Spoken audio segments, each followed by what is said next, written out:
Time for another passage from the Top 10 Rules for Success by Evan Carmichael. So, if you end up having um, some thoughts, comments, or questions about today's passage, feel free to comment down below. And if you end up finding the topic from the passage interesting, feel free to hit the like button.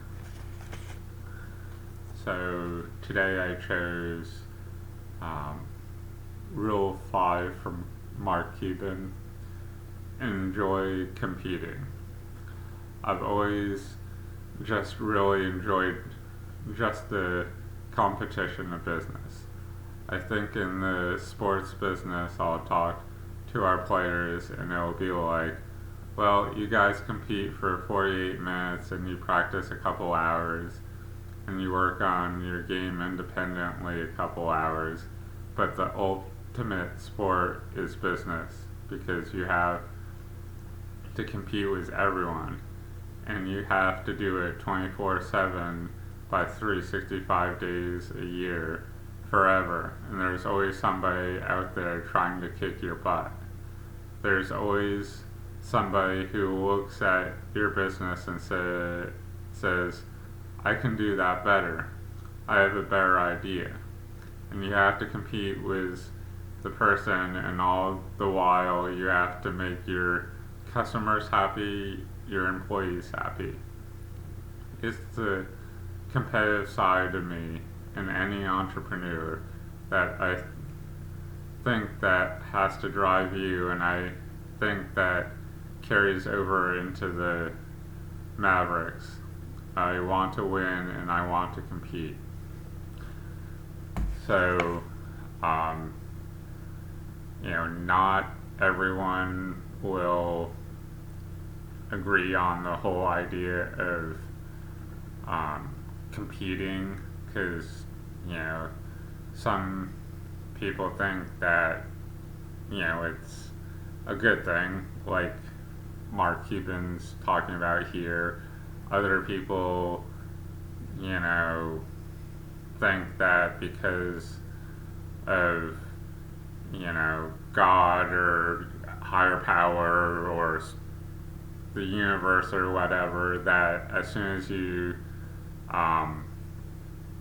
start competing, you're bringing some kind of bad energy in there or something. So there's always going to be, ironically, when talking about competition, there's going to be two competing sides of, it's good or it's bad. It's all how you look at it. You can find positive and negative in everything. So, you're going to form your own opinion on whether it's good or not, but it's going to manifest in your, how you're thinking and how you're acting. So in the passage, Mark Cuban was talking about in the context of business, and sort of was talking about the basketball team, the Mavericks. Sports, you either win or you lose. So, you either compete or you don't.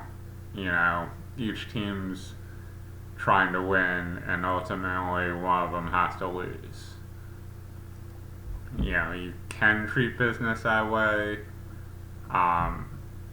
but realistically, there's more than two businesses out there. There's, depending on the industry, what you're selling or what service you're offering, there's dozens or hundreds, maybe even thousands of businesses.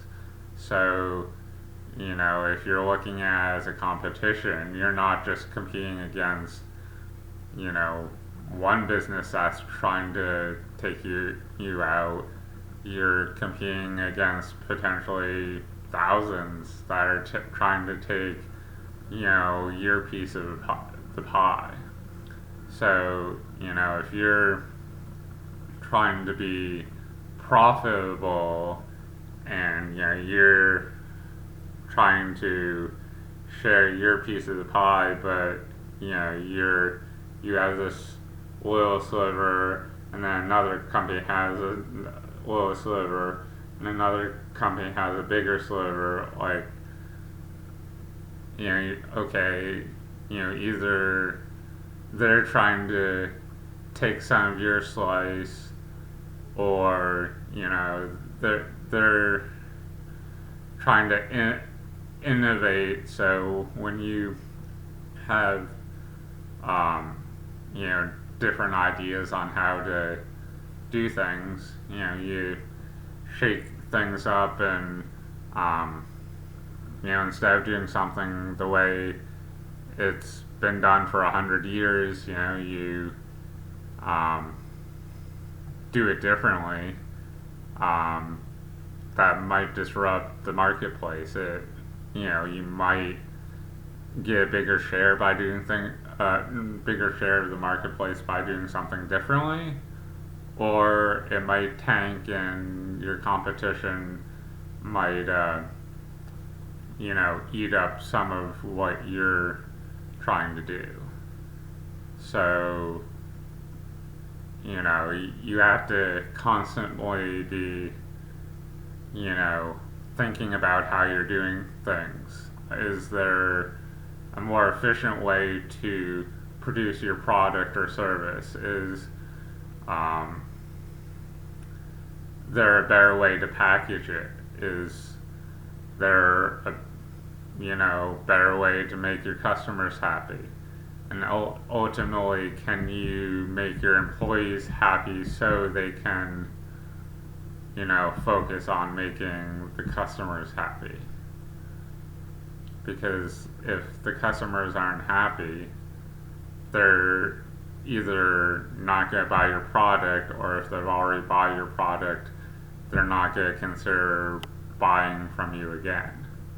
Because, if your product is shit, they're not going to want to buy another shitty product. But if you have a quality product or service, and you go above and beyond with, servicing the customer in whatever way,